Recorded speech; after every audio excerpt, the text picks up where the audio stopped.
Learners good morning, welcome to this session. आज के इस सेशन में आपका स्वागत है। बात करेंगे कि कोई भी ट्रेंड और ट्रेडिशन अचानक नहीं आता, ये अपने आप अंडर करंट फ्लो में होता है और पहले से इसका इम्पैक्ट, इसका अराइवल होता है और फिर एक किसी सर्टेन पॉइंट पे इसको डिसाइड किया जाता है। हम बात कर रहे हैं लिटरेचर में। यदि लिटरेचर में, इंग्लिश लिटरेचर में हम पीरियड्स की, मोमेंट्स की यदि हम बात करें तो कोई भी आपका मोमेंट, कोई भी पीरियड, कोई भी आपका जो है थॉट, एक it's not the sudden arrival, ये अचानक नहीं होता।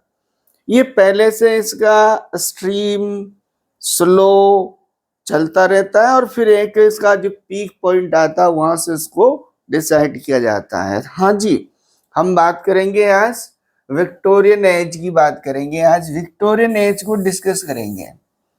तो देखिए, विक्टोरियन एज से पहले जैसे concept in literature, romantic concept, और उसको जस्ट बाद जैसे विक्टोरियन एज आया, तो हम आज इसमें समझेंगे विक्टोरियन एज। बेसिकल जो हमारे पास जो टर्म है उसका क्या मतलब है, वो क्यों विक्टोरियन एज कहलाता है, और विक्टोरियन एज का अराइवल क्या हुआ, स्पेशल इम्पैक्ट किसका रहा जिसकी वजह से हम इसको यहाँ से एक स्पान को, एक ऐसे सर्टेन पीरियड को सर्टेन पॉइंट से सर्टेन पॉइंट तक एक सर्टेन पीरियड हम मानते हैं विक्टोरियन एज। उसमें उसकी क्या क्या आउटस्टैंडिंग कैरेक्टरिस्टिक्स रही, और हम आपको केवल एक कॉम्पिटिटिव और एकेडमिक पर्पज से एग्जैक्ट इंफॉर्मेशन और बहुत शॉर्ट में, नट सेल में ही बात करेंगे। बहुत सारी चीजें हैं, लेकिन हम वो जो हमारे रीडिंग पर्पज से, कंपटीशन पर्पज से हमारे लिए हेल्पफुल है, तो ये वीडियो आपके लिए बहुत हेल्पफुल रहेगा। कंसेप्ट क्लियर होंगे, बने रहिए एंड तक। अटेंटिवली इसको आप जो है डिस्कशन में आप अपना पार्टिसिपेशन रखेंगे। आइए हम बात करते हैं सबसे पहले the Victorian age. Victorian age का स्पैन माना जाता है कि विक्टोरियन एज का कहां से हम माने, तो 1837 से और 1901, ये जो स्पैन है इसको हम लिटरेचर में इसको नाम दिया विक्टोरियन एज। कारण क्या था, इसको विक्टोरियन एज क्यों कहा गया, ऐसा कौन सा स्पेशल इसका मापदंड रहा।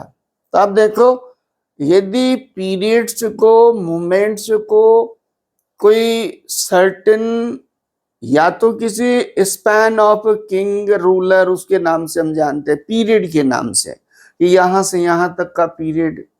लेकिन उसमें एक और चीज होती है लिटरेचर की, जब हम बात करते हैं कि लिटरेचर में उस पीरियड को, तो उसका कहीं न कहीं किसी का उसमें स्पेशल कंट्रीब्यूशन रहा होगा, इनोवेशन रहा होगा, या कोई न कोई आउटस्टैंडिंग कैरेक्टरिस्टिक किसी के कंट्रीब्यूशन की रही होगी, और इसीलिए after certain name, after certain contribution उसको जाना जाता है। तो हम बात करते हैं कि विक्टोरियन एज जो था, इसको अल्टरनेटिवली लिटरेचर में हमारे काम आने वाली चीज है, इसको हम टेनिसन एज भी बोलते हैं। आपसे डायरेक्ट ये बात हो कि विक्टोरियन एज, बिल्कुल इसको दो से तरीके से टेनिसन एज भी कहा जा सकता है। तो हमारा ही हो गया, अल्टरनेट नेम हो गया टेनिसन एज। ये आपका कितने उस तक रहा, तो ये आपका रहा 44 ईयर्स तक। Victorian age, span of this age starts with the counted calculated in literature view 1837 till 1901 तक, और इसको कैलकुलेटेड ईयर्स में यदि हम बात करते हैं तो 44 ईयर्स रहा। दूसरा नाम इसका क्या कह सकते हैं हम, टेनिसन एज। ओके, अब देखें, हम इसको समझने के लिए इसका बेसिक हम बात करते हैं, इंट्रोडक्टरी बात करते हैं। इंट्रोडक्टरी बात में क्या कहा, देखो, Victorian age named after queen Victoria.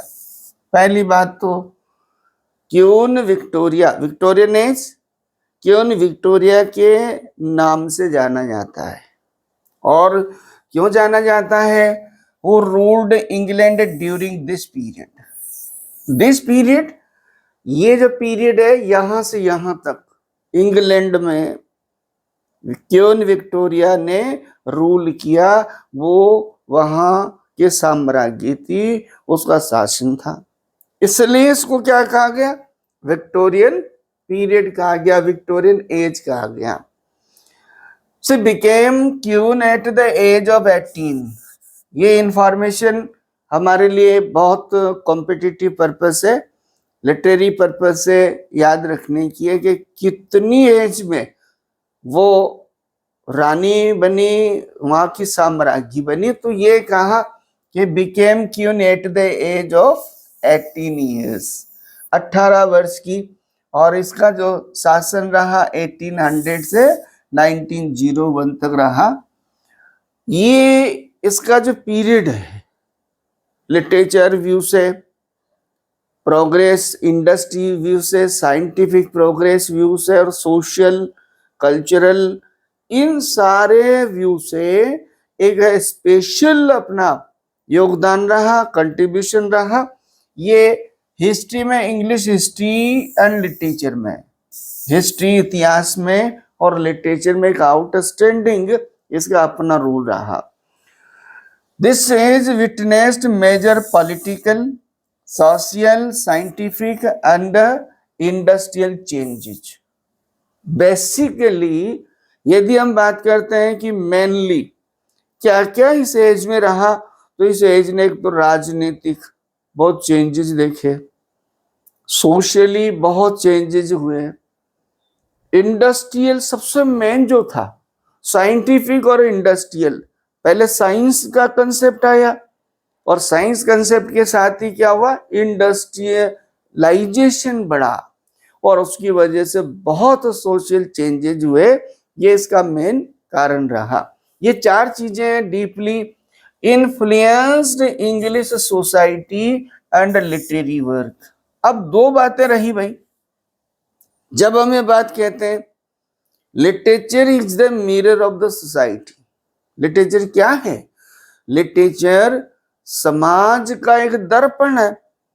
तो हम समाज के रेफरेंस में लिटरेचर को समझेंगे, लिटरेचर के रेफरेंस में समाज को, सोसाइटी को समझेंगे। तो इन इंडस्ट्रियलाइजेशन और साइंटिफिक जो कॉन्सेप्ट, टेम्परामेंट जो आया, इससे क्या रहा, सोशल चेंजेस तो आए, great changes, not only changes, great changes. लेकिन फिर इसका एक दूसरा कंसेप्ट, दूसरा इंपैक्ट जो हम डिस्कस करना चाह रहे हैं कि लिटरेचर में उस एज में जो ये सारा इनोवेशन आया, ये सारे चेंजेस इन कंसेप्ट आया, तो उससे आपका लिटरेचर में क्या रहा, ये हम बात करते हैं। और लिटरेचर की आउटस्टैंडिंग क्या रही, सबसे पहला हम बात करते हैं, देखिए, द रिफॉर्म एक्ट ऑफ 1832। 1832 में आपका जो रिफॉर्म बिल आया, इस रिफॉर्म बिल ने बड़ा चेंजेस दिया, बड़ा चेंज आया सोशल और लिटरेचर में। ये मेन इसके चेंजेस का फैक्टर रहा। अब देखिए, इससे पहले लिटरेचर को यदि हम बात करते हैं तो लिटरेचर व्यू पॉइंट में रोमांटिक कंसेप्ट था, और रोमांटिक कंसेप्ट में फ्री स्टाइल, फ्री एक्सप्रेशन था। वो इससे पहले का जो style, trend and tradition in literature, तो उन लिटरेरी व्यू में रोमांटिक्स ने उसको तोड़ा और कुछ ऐसे कंसेप्ट हुए जिस बिल के साथ दोबारा स्टेब्लिश हुए। The reform act of 1832 laid the foundation of political democracy in Britain. Britain में सबसे पहले इस बिल, इस एक्ट ने क्या, इस विधेयक से क्या हुआ कि वहां पॉलिटिकल डेमोक्रेसी एस्टेब्लिश हुई. इट ब्रोट सिग्निफिकेंट चेंजेज, और जिससे क्या हुए, बहुत बड़े परिवर्तन हुए. क्या परिवर्तन हुए? The electoral system. सबसे पहली बात जो अच्छी जो यहाँ पर लगी, इलेक्ट्रोल सिस्टम वहां पर डेवलप हुआ. And extended political power beyond the upper classes. इससे पहले क्या था?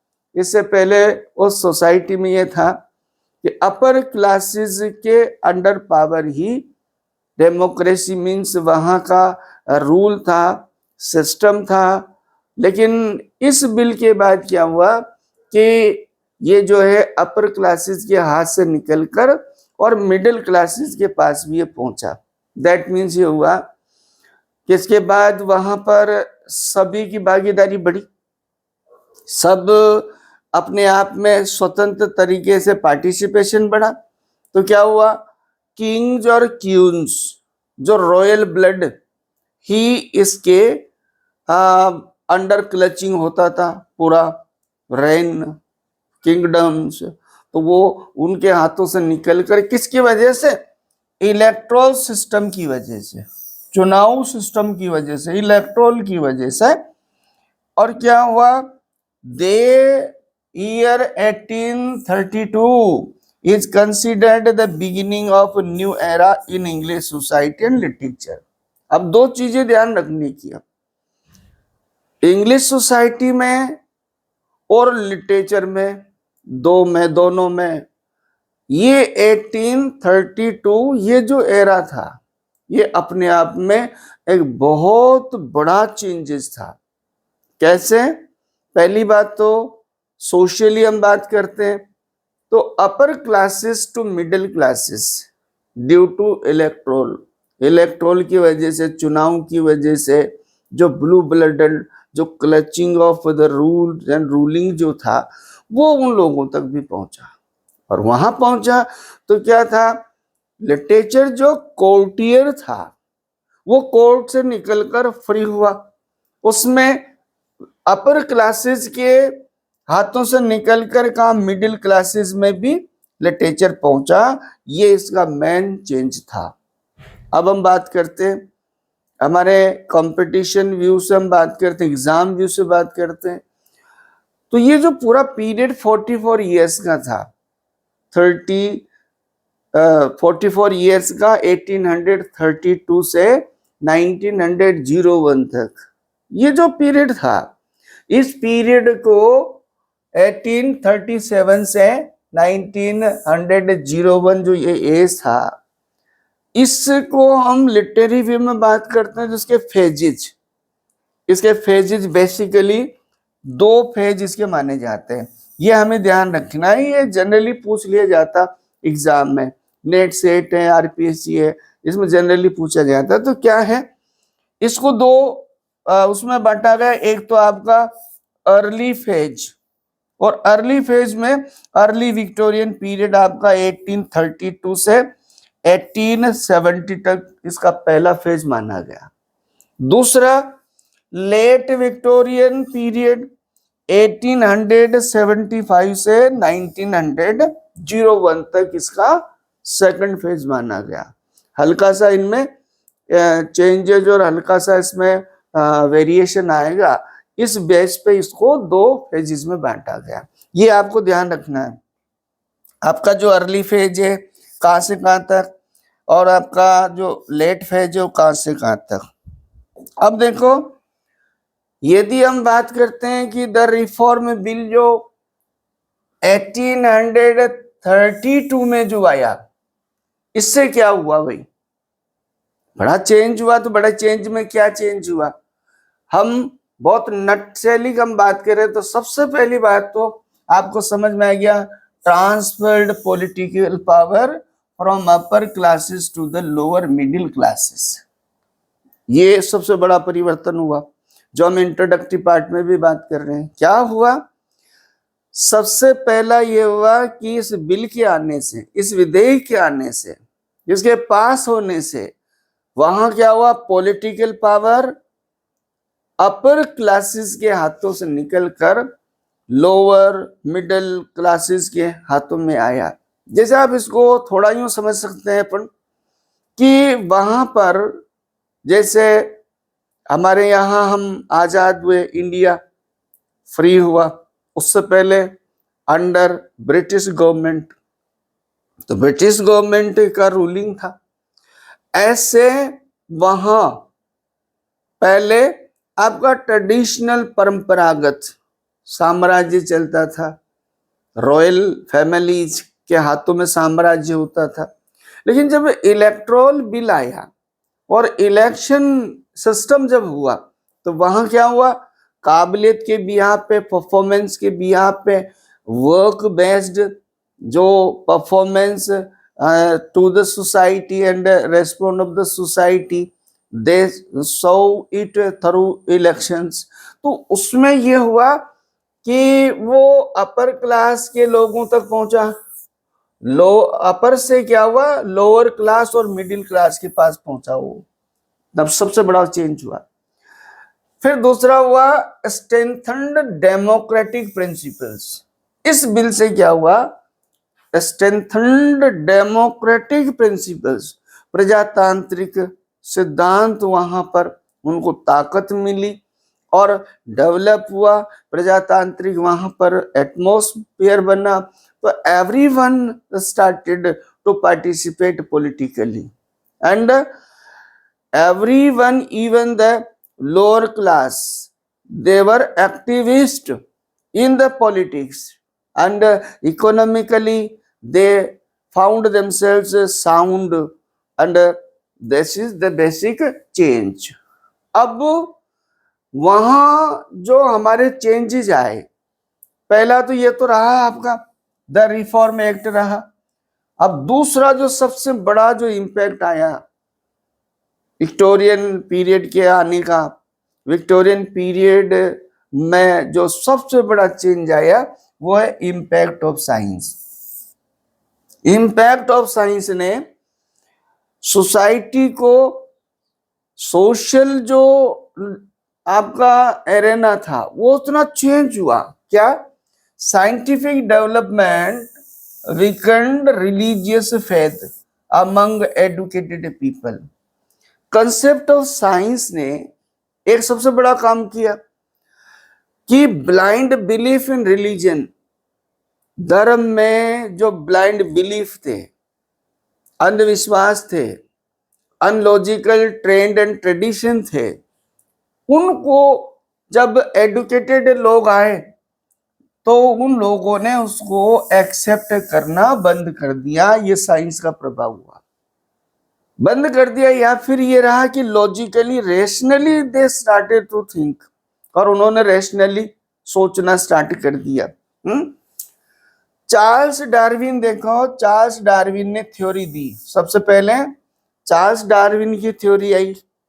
उसने क्या कहा, इन ओरिजिन ऑफ स्पेसीज, ये उसकी बुक थी, थ्योरी बुक थी in origin of species, origin of species नाम से। इसमें suggested that human evolved from earlier life forms, और ये बताया चार्ल्स डार्विन की जो थ्योरी रही उसमें क्या आया, ये आया कि भाई हमारा जो मानव समाज है वो ग्रेजुअल प्रोसेस और कैसे उसका विकास हुआ, लेकिन साइंस ने रेशनली कंसेप्ट समाज में दिए और उनसे बहुत conflict old traditions and new concept, और न्यू कंसेप्ट ने ओल्ड जो ट्रेडिशंस थे उनको रिजेक्ट करना या मानने बंद कर दिया। ये एक नया सोच आया। This theory challenged traditional religion belief and created intellectual doubt. क्या रहा, बार बार एक वर्ड आ रहा है, ट्रेडिशनल रिलीजन, वहां बेसिकली दो ग्रुप आपके क्रिश्चियनिटी में हुआ है, कैथोलिक्स और प्रोटेस्टेंट। तो कंसेप्ट ऑफ कैथोलिक्स, उनके बिलीफ अलग थे। चर्च में बाइबल को ही वो फाइनल ऑथोरिटी मानना, पोप को ही फाइनल ऑथोरिटी मानना, पोप का कहा एट लास्ट डिग्री मानना, वर्शिप करना, ये सारी बातें ये आपका कैथोलिक्स मानते थे। प्रोटेस्टेंट्स ने तार्किक तरीके से कुछ चीजों का विरोध किया, भाई ऐसी चीजें जो तर्क के आधार पर, on the basis of the scientific view, जो माननी नहीं चाहिए, ये मेन कारण हुआ। तो ये साइंस ने इस तरह से समाज में क्या किया, दो तरह की धारा हो गई। एक तो ये हो गया अंधानुकरण करने वाले और नई सोच वाले, तो बड़ा जो है इसका प्रभाव तो पड़ा। लेकिन एक प्रकार से बात भी नहीं भूले हम कि कॉन्फ्लिक्ट हो गया, दो तरह से उसमें डाउट ही हो गए लोग, इसको मानने इसको मानने, इस तरह का प्रभाव रहा।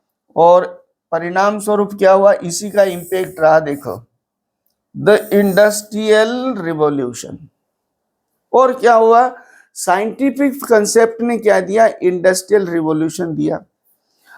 क्या रहा, इंट्रोडक्शन ऑफ मशीन्स। साइंस की वजह से क्या हुआ, मशीन्स आए, और मशीन्स के आने से लेड टू रैपिड इंडस्ट्रियलाइजेशन।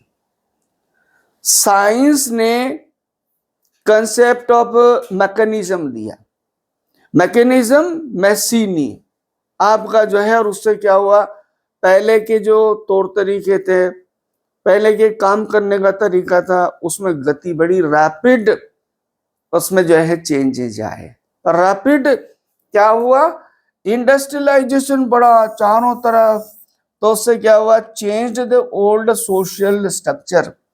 और ये तो स्वाभाविक है, बात समझ में आ रही है। आज देख लीजिए, हम मॉडर्न उसमें एज में बात करें, मशीनों ने कितना परिवर्तन कर दिया, कितना चेंज कर दिया व्यक्ति को। कहाँ उसके जो पुराने कंसेप्ट है, जैसे कैपेसिटी ऑफ वर्क को ले लेते हैं तो कितना स्लो था, या उसका आइडिया आई व्यू ले लेते हैं तो कितना बढ़ गया, कितना एडवांस हो गया। तो उस समय भी ऐसा था कि जब विक्टोरियन एज में मशीनों का आगमन हुआ, तो मशीनों की वजह से इंडस्ट्रियलाइजेशन बढ़ा। इंडस्ट्रियलाइजेशन बढ़ने का क्या मतलब हुआ कि इकोनॉमिकल लोगों की जो है ग्रोथ हुई, इकोनॉमिकल साउंड हुए। और इकोनॉमिकल साउंड होने में आप समझ गए, जो पुअर्स थे वो रिच बने, और रिच बने, संसाधन बढ़े, संसाधन बढ़े तो उनका सोच बढ़ा, सोच बढ़ा तो उनके जो मतांतर थे, उनकी धारणाएं थी, उनमें कंसेप्ट में परिवर्तन आया। Industrials became wealthier than farmers and peasants. और ये तो स्वाभाविक है, जो पहले ट्रेडिशनल परंपरागत जो फार्मर्स थे, तो अब क्या हुआ, परिणाम स्वरूप इंडस्ट्रियल्स क्या और रिचर बनने लगे, उनका काम डिफीट हो गया, उनकी गति स्लो रह गई। Urbanization increased significantly. इतनी सामाजिक इकोनॉमिकल इतनी रेट रेस हो गई कि समाज में भाग दौड़ हो गई। लोग रोजगार के लिए गांवों से कस्बों की तरफ, कस्बों से शहरों की तरफ बढ़े। तो जब स्वाभाविक ऐसा हुआ तो क्या हुआ कि ओवर क्राउडेड हो गए सिटीज, ओवर क्राउडेड हो गए, तो रूरल जो एरियाज थे, अर्बनाइजेशन इंक्रीज हो गया, शहरीकरण बढ़ा, शहरीकरण की तरफ ज्यादा रुझान हो गया। अब देखिए आप expansion of the British Empire, इसकी बात करेंगे तो ग्रोथ ऑफ कॉलोनाइजेशन होने लगी है। Expanded British influence world wide brought wealth resource to Britain. अब जब इंडस्ट्रियलाइजेशन हुआ तो ब्रिटेन का वर्ल्ड वाइड ग्रोथ हुआ, मतलब कॉलोनाइजेशन, कॉलोनाइजिंग कल्चर आया, और उससे ब्रिटेन ने अपने आप को एक्सपेंड किया, आगे बढ़ाया। अब यदि हम बात करते हैं कि जब इतना सारा परिवर्तन हुआ तो एक परिवर्तन ये भी हुआ, जब मटेरियलिस्टिक वर्ल्ड में बढ़ोतरी हुई तो साइकोलॉजिकल एंड इंटेलेक्चुअल फोर्सेस भी बढ़ी। जब व्यक्ति साइंटिफिक टेम्परामेंट हो जाएगा तो लॉजिकल साइंटिफिक सोचना स्टार्ट करेगा, तो साइकोलॉजिकल मानसिक तरीके से लोगों में चेंज आया। क्या? Rise of realism in literature. अब हम बात कर रहे हैं लिटरेचर की, तो लिटरेचर में क्या हुआ पहले में और विक्टोरियन एज के कंसेप्ट में रियलिज्म, यथार्थवाद आ गया, यथार्थवादी हुए। The doctrine of utility emphasize practical thinking, व्यवहारिक सोच आया। भाई स्टेल सड़ी गली जो परंपराएं जो व्यवहारिक तौर पे बैलेंस्ड नहीं है उनको रिजेक्ट करना स्टार्ट कर दिया। Reason and logic question injustice and blind faith. Science की वजह से, इंडराइसिस की वजह से, माइंड साउंड की वजह से अब क्या हुआ, लोगों ने तार्किक सोचना स्टार्ट कर दिया। वो तर्क पे ब्लाइंड जो चीजें थी, अंधा अनुकरण था, उसको रिजेक्ट करना शुरू कर दिया। Created moral spiritual conflict in society. और क्या हुआ इसकी वजह से, मॉरल कॉन्फ्लिक्ट जो समाज में आना स्टार्ट हो गया। अब हम बात करते हैं कि हमारी जो पोइट्री, विक्टोरियन एज की पोइट्री जो थी वो उस पर क्या प्रभाव पड़ा, और या उस विक्टोरियन एज की पोइट्री की स्पेशल आउटस्टैंडिंग कैरेक्टरिस्टिक क्या रही। Victorian poetry was blend of romanticism, जानते हो आप, एंड रियलिज्म। जब नया कंसेप्ट आया और साइंटिफिक टेम्परामेंट से सोचना स्टार्ट किया तो पहली बात तो क्या हुआ, रोमांटिसिज्म। हम अभी इंट्रोडक्टरी पार्ट में बात कर रहे थे कि कोई भी कंसेप्ट है, कोई भी विचार है, कोई भी धारणा है या कोई भी मत है, वो एक अचानक समाज में नहीं आता। वो अंडर करंट, वो जलधारा की तरह वो जो है पहले से चलता रहता है, और वो जब अपने पीक पॉइंट पे होता है तब उसको कंसिडर किया जाता है। तो यहां देखें, रोमांटिसिज्म एंड रियलिज्म पोइट्री में आया।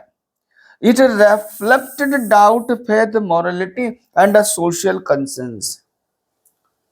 इस वजह से क्या हुआ कि इस समय की जो पोइट्री थी उसमें एक तो रियलिज्म बड़ा जो है आपका मेन थीम बना, आपके मॉरलिटी की इसमें बात होने लगी, और सोशल कंसेंस, सामाजिक जो कंसेंस थे। पहले पोइट्री क्या थी, कोर्ट पोइट्री थी, किंग्स एंड क्वींस उनको ही फोकस्ड किया जाता था, उन्हीं से पोइट्री स्टार्ट होती थी। लेकिन अब कंसेप्ट क्या आया कि आपकी डे बाय डे जो रोजमर्रा की जिंदगी में जो आम लोगों से रिलेटेड जो समस्याएं हैं, आम लोगों से रिलेटेड जो बातें हैं, उनको लाया जाए। जैसे मेन कंसेप्ट किसका था, रोमांटिसिज्म का। Major points of the age. अब आप ये जो बेसिक चीज आपने पोइट्री ऑफ विक्टोरियन एज जानी कि विक्टोरियन एज में क्या क्या कंसेप्ट था, ये पूछा जाता अभी डायरेक्ट इनडायरेक्ट।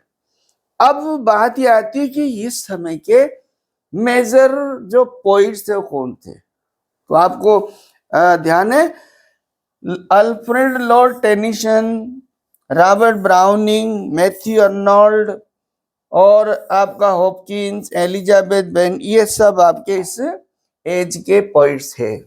विक्टोरियन नावल की बात कर लो आप। The novel became most important literary form of Victorian age. अब ऐसा भी आता है कि विक्टोरियन एज की यदि लिटरेचर में बात करें तो उसकी आउटस्टैंडिंग लिटरेचर में जो प्रोडक्शन है वो माना जाता है नावल। नावल एक बेसिक मेन चीज, इसकी लिटरेरी फॉर्म नावल माना जाता है इस एज का। It reflected realism. तो एक तो ये बात ध्यान रखो, विक्टोरियन एज के जो नावल्स थे उन्होंने समाज से यथार्थवाद को प्रेजेंट किया, सोशल प्रॉब्लम्स को प्रेजेंट किया, और इसी वजह से आप देखते होंगे लिटरेचर में आपके प्रॉब्लम प्लेज सबसे ज्यादा प्रोडक्शन यदि है तो वो विक्टोरियन एज का है। मॉरलिटी और उनका पोइट्री या लिटरेचर का जो बेसिक जो मेन जो मोटो है, इट्स नॉट एंटरटेनमेंट नहीं है इसका। ओवरऑल एट लास्ट यदि बात करते हैं तो उसका कोई न कोई मोरल पर्पस है, मोरल टीचिंग है। और ये विक्टोरियन एज वाली जो कंसेप्ट इन लिटरेचर आया, स्पेशली नावल जो था, तो वो कोई न कोई मोरल आपको टीचिंग उसमें मेन थीम थी, ह्यूमन साइकोलॉजी।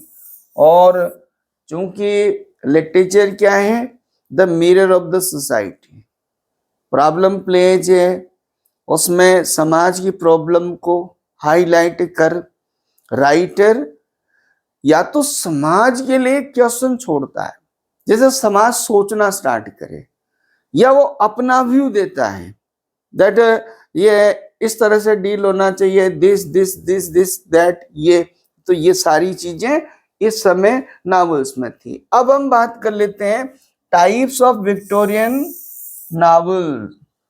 विक्टोरियन में नॉवेल्स जो थे बेसिकली कितने प्रकार के थे? एक तो था आपका सोशल नॉवेल। अभी इसमें हम इंट्रोडक्टरी पार्ट में बातें क्लियर हो गई, अब हम केवल मात्र बात कर रहे हैं सोशल नॉवेल, जिसके लिए बेसिक रूप से जाना जाता था चार्ल्स डिकेंस। तो एक तो ये था। दूसरा स्टोरिकल नॉवेल। सोशल नॉवेल में तो समाज की जो है समस्याएं है। स्टोरिकल नॉवेल विलियम हैरिसन है ना, इसको माना जाता, तो ये स्टोरिकल इंफॉर्मेटिव होता था। रियलिस्टिक साइकोलॉजिकल नॉवेल, इसमें कंसेप्ट और द माइंड थॉट को बताने का प्रयास किया जाता है कि इस एज के जो जनरेशन है, इस एज की जो सोसाइटी है, उसमें लोगों का क्या सोच है, वो means inner study, inner psychological study in novels में बताने का प्रयास किया जाता है। डोमेस्टिक नॉवेल्स में जैसे आपकी फैमिली, आपका सोशल प्रॉब्लम्स, उसी का दूसरा कंसेप्ट है। एडवेंचर नॉवेल, जिसमें नवाचार, इनोवेटिव, जैसे साइंटिफिक इनोवेशंस है, ये इस तरह की चीजें इसमें आती हैं। और साइंटिफिक फिक्शन, आर्ट नॉवेल, ये सब आपके विक्टोरियन एज के पॉपुलर नॉवेल्स थे। आपको ये कैसे भी आपका पूछा जाता, ये सारे नॉवेल्स इसमें विक्टोरियन एज में फ्लोरिश हुए। Conclusion, Victorian age was period of the great transformation. एक तो ये कैरेक्टरिस्टिक ध्यान रखें, एग्जाम में इनको सबको पढ़ के समझने का मतलब यह है, क्वेश्चन कैसे भी पूछा जाए आपको कंसेप्ट समझ में आना चाहिए। जनरली पूछा जाता है कैरेक्टरिस्टिक, तो ये कैरेक्टरिस्टिक हो गई है, ग्रेट ट्रांसफॉर्मेशन हुआ इन पॉलिटिक्स, सोसाइटी, साइंस और लिटरेचर, ये बात ध्यान रखनी है। It marked the rise of democracy, और इसकी वजह से क्या हुआ, एक बात और, डेमोक्रेसी का विकास हुआ, इंडस्ट्रियल प्रोग्रेस और औद्योगिक विकास हुआ, साइंटिफिक इंक्वायरी, साइंटिफिक जिज्ञासा बढ़ी, ज्यादा से ज्यादा कंसेप्ट इन साइंस आए, and realistic literary expression. The literature of this age reflect both progress and conflict. अब एक बात तो क्लियर है भाई, विकास होगा तो क्या होगा, दो तरह के विचार आएंगे, तो कॉन्फ्लिक्ट भी हुआ, क्योंकि ओल्ड और न्यू कंसेप्ट में बड़ा कॉन्फ्लिक्ट खड़ा हो गया, making it one of the most important period in English literary history. और इसी बिहार पे ये इंग्लिश लिटरेचर में मोस्ट इंपॉर्टेंट आपका एज नोटेड हुआ। ये अपने आप में डिस्टिंग्विश्ड हुआ फॉर द साइंटिफिक कंसेप्ट। ये हम बात, जो हमारा आज का सेशन रहा Victorian period, I think it will be helpful, you have gone through.